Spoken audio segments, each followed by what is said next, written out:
Welcome to Ignatius Press Off the Shelf. We're getting close to the end of the whole operation, but also this book, this wonderful book by Ida Gurris, January Newman, Life Sacrifice. We're now on chapter 8, chapter 7, Newman Brought Low, which is very sad if you think about it. I mean, chapter. Joseph? Yeah, well, I have highlighted things on the first couple of pages here, so we may as well start there. So, in the middle of that page, which is really this is the theme of the chapter, the English Catholics seem to have had no more pressing concern than to put this bright and splendid lamp, that's Newman himself, under a bushel with diligence, cunning, and force. So then this reference to this chap Newman, like Caesar, was destined to become a power in the world. Nonetheless, was not going to have any real power at all if the English Catholics would have anything to do with it. And we do have to realise that there was a flood of converts to the faith in the 19th century, but 95% of them followed Newman's conversion. So, when Newman becomes a Catholic, the English Catholics are almost exclusively these old, recusant families who had basically learned to keep quiet and not rock the boat, because if you don't keep quiet and you do rock the boat, you get persecuted. So you had this sort of, ironically, after 300 years of resistance, a lack of resistance, a timidity. And the reason for that was because now the Catholics were being accepted. After being in the ghetto for 300 years, they're now being accepted by the monarchy and by the aristocracy. They now have rights. They've got the Catholic emancipation. They are free. And the last thing they want now is to be pushed back into the ghetto again. So they don't do anything that's going to upset the establishment. So Newman comes in, and of course, the establishment are outraged at Newman's conversion because he's this great celebrity, this great figurehead who's crossed the Tiber, and that's caused scandal. Well, the English don't want to sort of be seen to be rejoicing in his conversion, in case that adds to the flames of old anti-Catholic prejudices, which could lead them being pushed back into the ghetto. So this is the psychology at work here. But stepping back just a step, you would think, looking at the century as a whole, that here's this person who is one of the brightest, most articulate, best known, genuinely English gentleman, scholar, Oxford intellectual, who converts to the Catholic faith. This is an earthquake taking place, right? And you would think the Catholic Church, oh, look at this, we've got the all-star now. We've just drafted the number one draft choice of the whole draft here. He's with us. Let's exploit that. Let's give him a chaplaincy at Oxford, whatever. And he's rejected, he's repulsed, he's criticized as being a heretic. I mean, the Catholic Church in England and in Rome snubs him, really.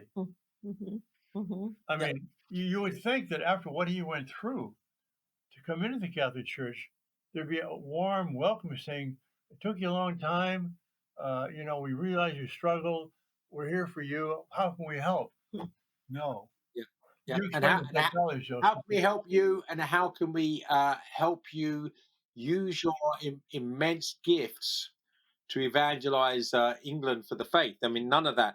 But then, paradoxically, and perhaps even ironically, providentially, this was the way he was treated, an answer to prayer. Because at the bottom of that page, he had asked God at a young age never to allow him to attain dignity, honor, and status, not even in the service of God. With such a brilliant genius, with such a winning character, this could not be achieved other than by way of injustice and misconception. But I've got a but and then PTO here in my margin, top of the next page.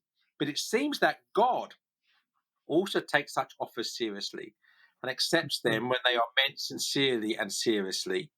And what he chooses to accept as a sacrifice is burned.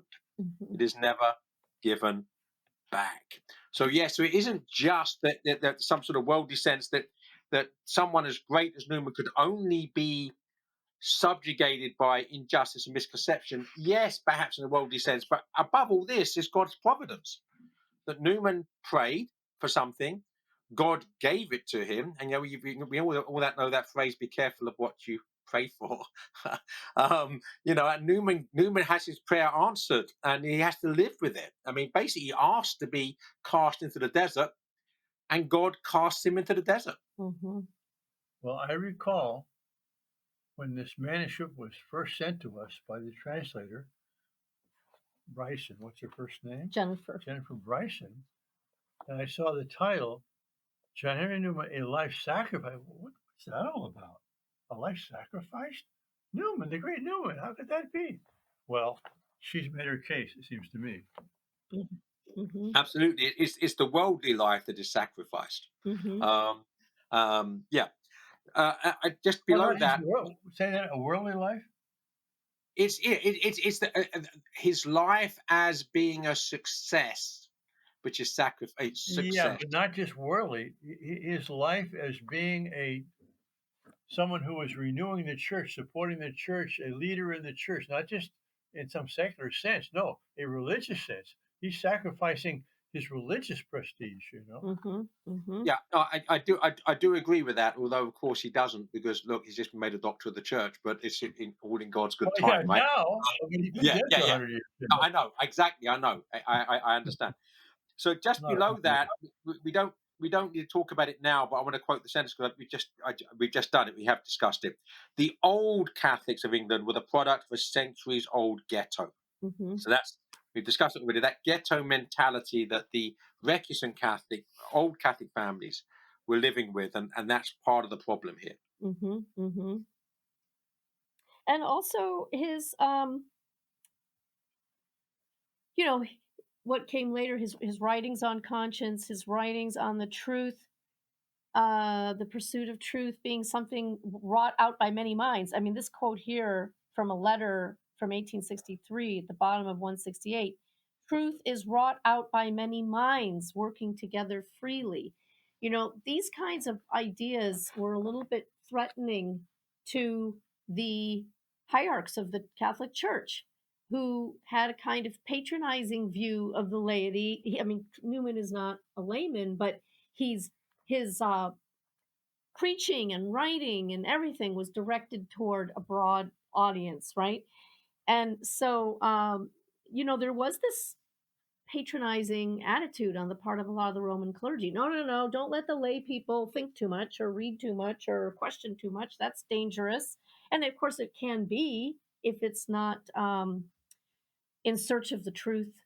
And Yeah, in a previous episode, I think it was you, I think both of you maybe referenced Monsignor Talbot, who's mentioned on the next he's page. So I on the don't know next page. if you have it highlighted. I don't know if one of you would like to read that part there On about this. 169, what is Yeah, the this clericalism. yes, what is the province of the laity? Do you start there? Yeah. To hunt, to shoot, to entertain. These matters they understand. And then what follows is not a direct quote any longer, but they should keep their hands off spiritual questions. Dealing with them was presumptuous and undue interference. And that was the view that Monsignor Talbot, Newman's greatest opponent, expressed openly in Rome. This approach knows only conserving and patronizing, only prohibitions and limitations, only condemning errors already in full bloom, without attempting an argument, without asking about the roots of the errors or even about the real concern that may be behind an attack, without attempting to seek the answers that the church has desperately been looking for. Yeah, that kind of characterizes an attitude, a clerical attitude that Newman was trouble. Yeah, and that's clericalism at its worst, and and that's exactly what we need to avoid in the church. I think it's part of the problem, without getting too controversial, with the present day curia in the Vatican, right? That we have this clericalism that smothers the church in bureaucracy and layers of secrecy, and that's something that we need somebody, hopefully a pope, will do something about. Yes, and just after the paragraph you read on page 169 at the bottom there, and there's two mentions of this in the rest of the book, but there was also a small modern group identified with the name Lord Acton. Here, young rebellious intellects rallied provocatively around magazines, first the Rambler, then Home and Foreign Review, but they represented the great cause in a hasty, tactless, and unruly manner that discredited the matter even more with the bishops. All too soon, they came into conflict with Catholic authorities. Now, I don't know much about Lord Acton, but I knew something about Father Robert Sirico, who founded and was the first president and CEO of the Acton Institute, which is still very active and very. So they've taken Lord Acton as sort of their model. But I'd like to know more about him. Do you know much about him, Joseph? Because Well, I think that part of the aspect of Lord Acton that the Acton Institute likes, because they're free market, I would say free market libertarians, that Lord Acton his famous maxim that power tends to corrupt and absolute power tends to corrupt absolutely. So this at root is this mistrust, quite rightly, of big government. But I think that without getting into a side tangent here, that I think that the Acton Institute is far too trusting of big business. That basically the problem is bigness, not just big government, but big tech and global corporations as well as big governments. So that's where I think that's where they get it from. I don't think Lord Acton was ever actually condemned as a heretic. I don't think he was a modernist in the it may be final that sense of the word. it may be that this was an intersection where Newman was already more mature, and these young, firebrands come up, and so he's taken the view that I do now of young people that act like I do when I was young, and say, "Calm down," know. Yep. Yeah. Onward. I have nothing else till 173, so I'll defer till then. I see a lot of underlining in here. Well, the university in Ireland, which I visited some of the buildings there when I was there a little while ago, I knew that it had failed, but what I didn't know, based on this here, was that it was cruelly destroyed by his confreres, the bishops, with deliberation from Rome. I mean, that is heartbreaking. However, what resulted in this was Newman's book, The Idea of University, which will last forever and will be the help and support of all sorts of universities that are starting. Yeah, I just noticed it was this week, I think, was it not, that Newman was named co-patron of education, co-patron saint of education. So that's yeah. Very good. Who's the patron? I know. I was going to say I'm showing my ignorance. I don't know who the patron saint of education was before Newman joined him as co-patron. John Bosco for young education. I don't know. I don't know. Okay. I was sort of guessing Albert the Great, but that's probably nonsense. Right. You didn't have to agree with me, Vivian. Pardon? I don't have to agree with you? Really? I just said that was nonsense, and you said right. I said you didn't have to.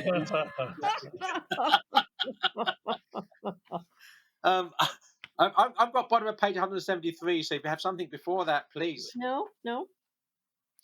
Okay. So right at the bottom of page 173, the final sentence. Of course, it is discouraging to be out of joint with the time and to be snubbed and stopped as soon as I begin to act. So these Newman's words. I mean, obviously, he is trying to do what he feels he should, and every time he tries to do something, he's facing these obstructions, these roadblocks, and this is the gist of what we're talking about here. Newman Brought Low, Newman Life Sacrificed, is that there was no facilitation of his gifts, but on the contrary, an effort to just hide him under a bushel, as the metaphor at the beginning of the chapter suggests. Joseph, isn't it in a Shakespeare play somewhere? The time is out of joint. Yes. Which play is yes, that? That is time is out of joint. It is in Hamlet. I was say it's either Hamlet or Lear, but I think you're right. I think it is Hamlet. I think it's Hamlet himself that says it, and it's towards the beginning of the play. I think it's after he gets the revelation from the ghost. But Yes, this sir. you got me grab. We got our. In what Uh, Shakespeare play is the time out of joint? He's asking Siri. yeah. Hamlet. So what's So, happening? Okay. Thank you, Siri. so you're wondering, I'm wondering anyway. I mean, something Shakespeare came up with something like 2,000 or more new expressions that then became part of the English language. You're wondering if time out of joint is one of those things that was original to Shakespeare? It Yeah. could have been. It could very well have been. And here's Newman, perhaps unconsciously using this expression. Anyway, I I need to thought, say, as I'm teaching King Lear straight after this to my students at Wellesley College, the final lines of King Lear. The weight of this sad time we must obey. Speak what we feel, not what we ought to say. The oldest hath borne most. We that are young shall never see so much, nor live so long. So, the weight of this sad time we must obey. The time is out of joint, two different places. Um, well, I skipped quite a few pages after this, so I'm gonna sit back and enjoy myself. I think the next time that I have any highlighted after that is the final two pages of the chapter, page 184. So I should probably sit back and cruise while someone else does the work now. oh, well, bringing up this crushing people, stopping him at every turn and making sure that he doesn't succeed at anything he puts his hand to. And so on the middle of 175 is a very sad commentary on this. You know, this is the deep sadness of one who is spurned, despised by those who need him and whom he needs, pushed aside and given the cold shoulder when he indicated he was fully ready to be available, excluded from the community without which he can never fulfill his mission. To those to whom he belongs by right are no exception. And then down longer, it says that he, from the age of 45, so he's only 45, and all of this has happened to him. And so now, from the age of 45 onward, he believes in an imminent death. And the man lives 45 years more. Yeah. Can you imagine bearing this sorrow for 45 years? I'm tempted to be Chestertonian here and paradoxical. With Chesterton, I think in his poem *The Skeleton*, talks about the secret laughter on the face of God. He thinks, well, I'm done. I'm going to die. And you imagine God saying, "That's what you think." In actual fact, of course, he does a great deal of good things in spite of the obstruction, and that's the legacy which we're now reaping the harvest of, right? Right. His great works, his mind, and what he achieved, the oratorians in England, all of that. So he worked diligently still. Thanks be to Yes. God, he did live a long life, and not the short one which he hoped for. Well, I'm thinking of something von Balthasar said about many of the saints never seeing the fruitfulness of their efforts in their lifetime, and this sort of being a mystery of God, why ever not? And yet Balthasar says, and maybe in many cases it's best that way, that whatever mysterious ways that God is working in the man Newman, making him a saint, this yes, Yeah, 45 years of sadness and disappointment was maybe we part of we this. all got to empty ourselves, right? And most of us are not capable of that. None of us are capable of it without grace, But we are called to empty ourselves, and really, being successful. I'm much more successful than I dreamed I could possibly be 30 or 40 years ago, and that actually becomes. It could actually become the stumbling block, right? I certainly know now that were I to fall, do something really stupid, right? Please God, prevent that. That would really something stupid. I could do more. I could do more harm overnight than Yes. all I've done in 30 years, right? What- yeah. So that's the whole point. Is that there's a great danger there actually, and we are meant to empty ourselves, and sometimes but saints are in the desert, believing their life has been unsuccessful when Mhm. they die. I mean, I'm thinking of two, I would say, holy people, great scholars in Europe that I knew. had the same kind of sensitivity, and would feel the rejection very strongly, of what happened to them, and my view is, hey, suck it up, boy. I mean, that's I don't have. I mean, I like opposition. I mean, I think it's better. I mean, anyway, but I'm more crass and less sensitive, and not as delicate in my sentiments as these people are. And so I think I it's I part of the I, price you pay for their intellectual brilliance and Mm. insight uh, is they have highly sensitive natures. So well, what? I don't want to accuse you of being insensitive, Father, but I do have very fond memories of having the blessing of being with you on the day you were fired for the second time from Ave Maria University. And we spent the day together because we were actually driving up to I think it was a homeschooling conference in Tampa on the actual day you heard the news. And you heard the news just before we set off. So I had you in the car for about 2 hours immediately after you heard the news. And I think you said, yeah, I've got to phone my Jesuit superior when I get to the hotel, which I think you did, and told him what had happened. So I remember that, and I remember admiring the way you took it on the chin. That you didn't sort of whimper, or the other extreme, rage. That was a real test, and you But came that's through fine. again, it's a. I feel very I honoured would to say actually, that's actually because be of a with you. kind of insensitivity. For me, it's a badge of honor. Yeah, yeah, yeah. Anyway, Well, she does remark, the biographer, that for all of his sadness, he never succumbs to bitterness, yes. and that is something we must pray for, Yeah. whatever our station in Yeah. life, for the heart not to become bitter, because then that just unleashes, oh my goodness, all kinds of bad Well, that's things. why my fixation these days has been just to counsel people to not get angry, because if you once you allow anger to take root, then bitterness, a lack of charity, or loss of faith, or all those things can follow on very quickly from it. So that if I see something that's making me angry, I'll walk away. So I stay away from things that I know are going to make me angry. I mean, There's a yeah, short scripture passage which we read once a week in Compline, at night prayer. I think it's on Wednesday night.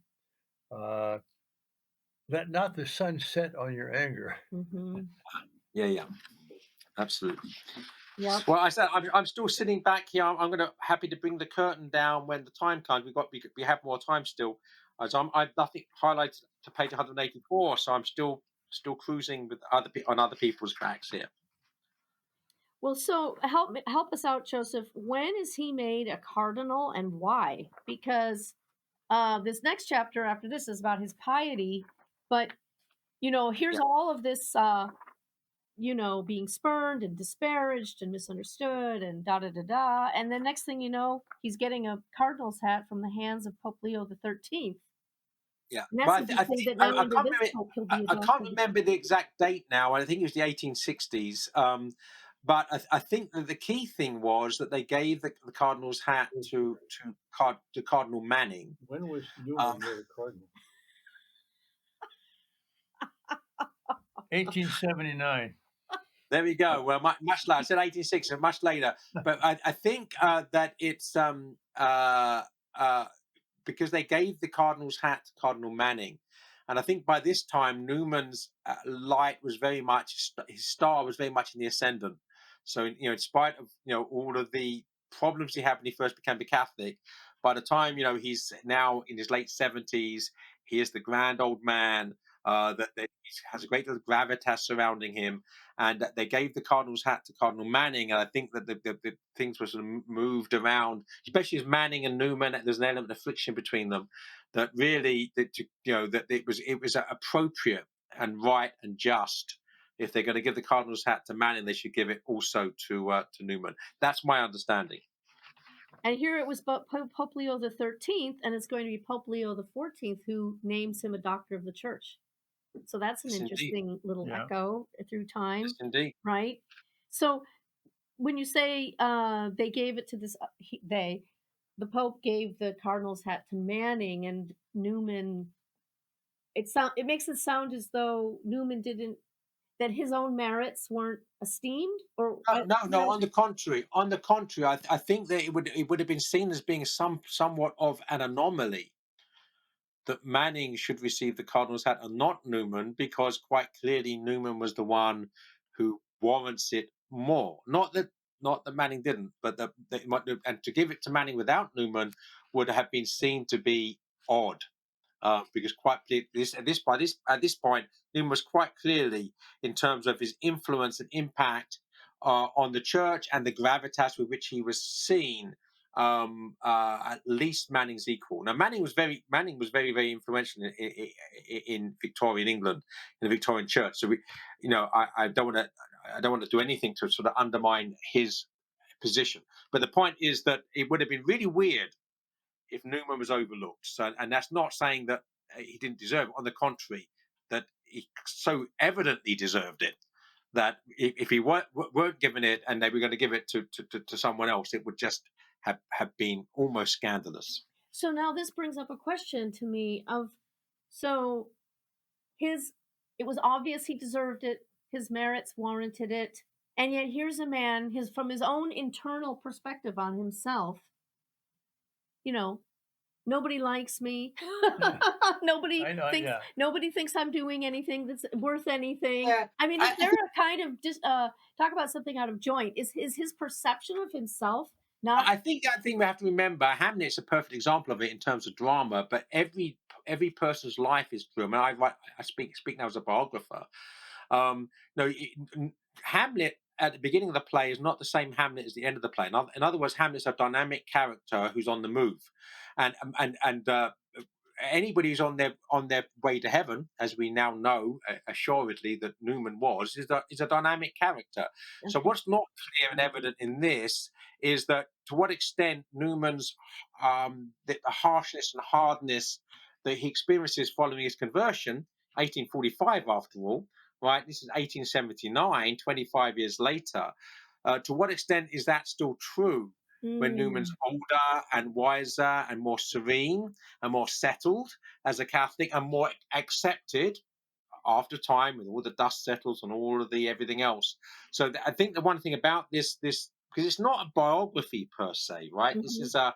This is looking at Newman's life from a particular perspective. That we perhaps lose that sense of the dynamism of the spiritual progress of the saint to heaven.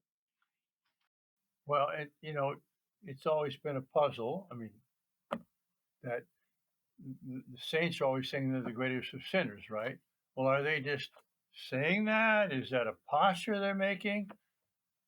But parallel to that, or analogous to that, is for intellectual people, the more truly intellectual you are, the more intelligent you are, the more you're aware of what you don't know, and how small you are, and how big the world is, and how much others can do that you can't do.